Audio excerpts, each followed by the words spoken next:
Buck up, Timmy boy. Buck up. Get strong. You got to be stronger than that.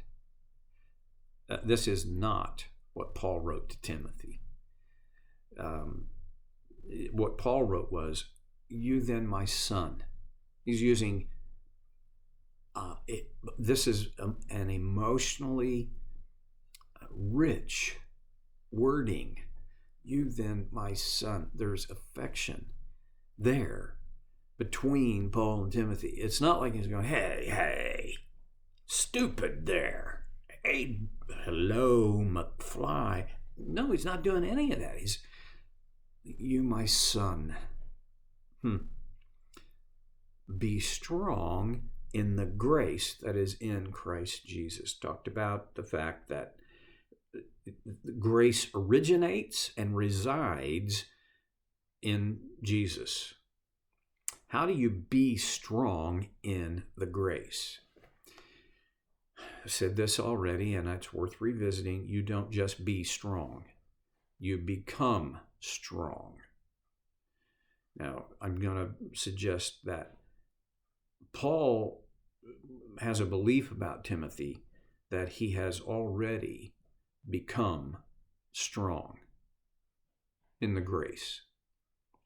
How did he become strong in the grace? How do you become strong at anything? It's not as hard as I think that sounds like a harder question than it actually is. You practice. You exercise. How does one exercise grace?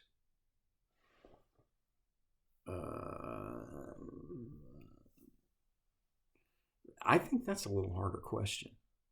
And it requires some pretty deep thought and contemplation. I don't have the full answer, but I'm going to just try to tease it out so that we can think together about becoming strong. How do I exercise in grace so that I can become strong in grace? Okay, I said it last time. I'm going to revisit it again. You don't become strong in grace because you're strong. If it's a strength in grace, then it's not about your strength. It's about the strength of grace. Okay. So, and that's why it's got to be grace. How do you still? What's the answer? How do you get strong in grace? How do you become strong so that you can be strong? If you haven't become strong, you're not going to be strong, right? I could go on about that. You see it in the physical world all the time. I got a son-in-law who's a farmer. That guy can buck a 90-pound bale of hay, wet hay. Boom, bang, goes on the back of the truck. I bend over to pull it up, and I'm like, okay, I think I need to go to the emergency room. Why? Because I haven't been bucking bales or lifting weights or, see, whatever I can do from my couch, I'm strong enough for. But if I'm going to get strong enough to buck a 90-pound bale of hay, wet hay, I'm going to have to do consistently some things to get that strong. This basic approach applies to grace. How do you get strong in grace? First of all, and now I'm not giving you a chapter or verse. I'm giving you really it boils down to my opinion. It comes from my study and from reflection in my own life. To become strong in the grace that is in Christ Jesus, it begins with recognizing it. Recognizing when God's grace shows up. We're not good at this. One of the things that works against us noticing God's grace is that we're in a huge hurry. It's very difficult to be circumspect, to look and and see what's around us when we're in a hurry. When you're in a hurry, you're going to see these things and that and where you're trying to get to, obstacles that are in your way. But you're not likely to see the rest. And if I'm going to notice God's grace, I've got to be able to. Paul writes about pressing on toward the goal. So it's not about quit trying to get from A to B. No. We got to get from A to B. But we need to take the blinders off. I have found that I can notice God's grace a lot better through the rear view mirror than through the windshield. When I first began trying to notice God's grace, it was all about the rear view mirror, because I had to look back on my life and identify moments when God's grace showed up. Now, I've taken many clients through this exercise, and most of them are looking for the dramatic and providential showings of God's grace. And they're there. I don't care how boring your life is, God has shown up. And this is not in comparison to somebody else's epiphany of grace or God's drama that he unfolds in there. This is about you. See, grace is both absolutely universal in that it is available to every human being, regardless of their background, there are no restrictions for the availability of grace. Identifying it, embracing it, and experiencing God's grace, less universal.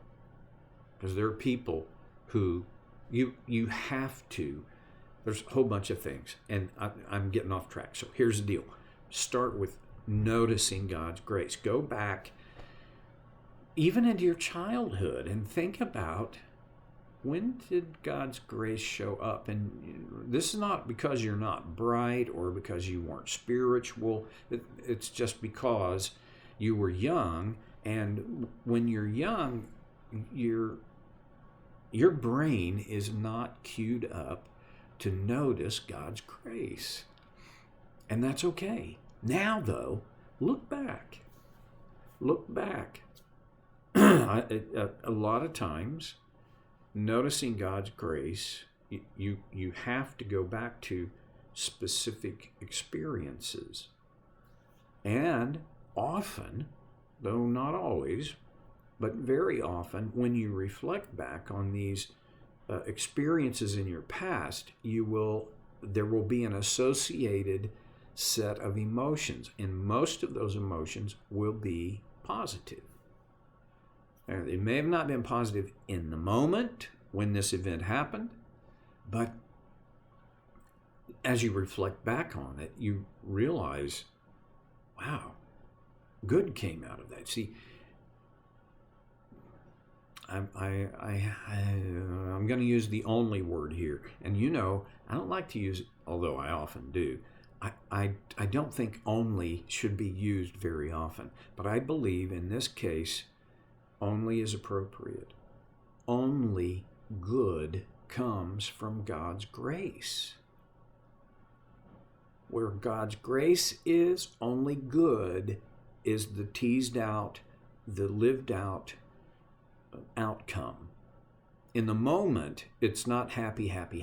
It's not. In the moment, it could be, I'm going under for the third time.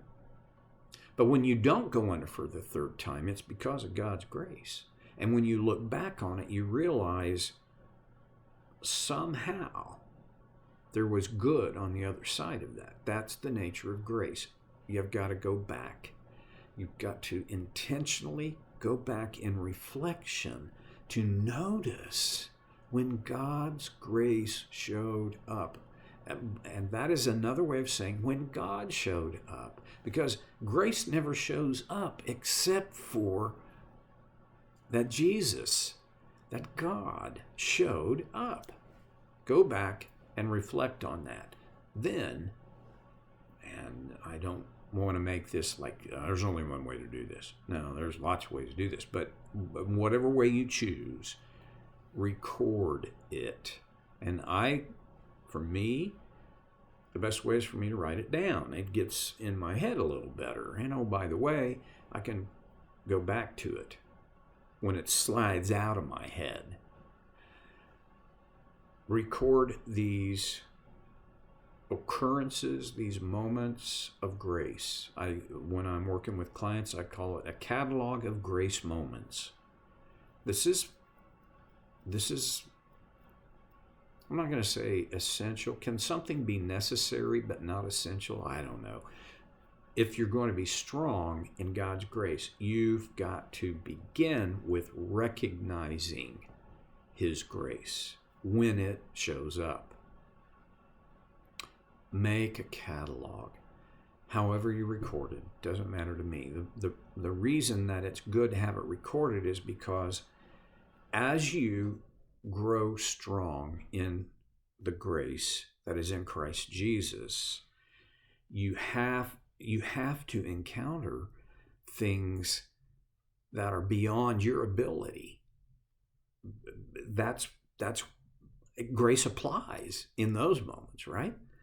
So it's going to be challenging. I can't say without exception, but mostly in my life anyway, God's grace shows up most often in moments of trial or seasons of trial, discouragement, adversity, physical, medical, emotional, spiritual, relational. If you're going to be ready for those, ready to rely on God's grace, you've got to go back. You've got to go back and remember when God showed up. There's one other thing in this. You and I will never be able to access, accept, embrace the grace that is in Christ Jesus without humility. It's not possible for God's grace to have its greatest effect in our lives without humility.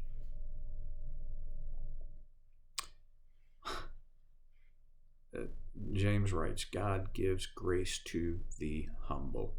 Peter wrote the same thing. In humility,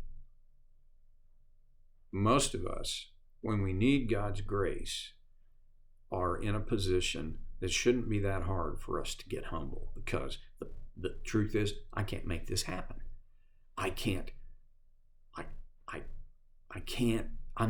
It's not in me. Okay, that's why you need grace. And humility is the key. I love what John Lynch writes, that the door into the room of grace has a handle, and the handle is labeled humility. And I also love, I've talked about this before, I love C.S. Lewis's definition of humility. Humility is not thinking less of yourself, it's thinking of yourself less. My humility is the key to experiencing God's grace. God gives grace to the humble. And when I can convince myself and remind myself to go back in my memory to moments of grace, I can grow strong in the grace that is in Christ Jesus. Gosh, it's such a deep subject, such a deep well, but I'm going to leave it there. I'll see you next time on Soul Care with Stevie Boy.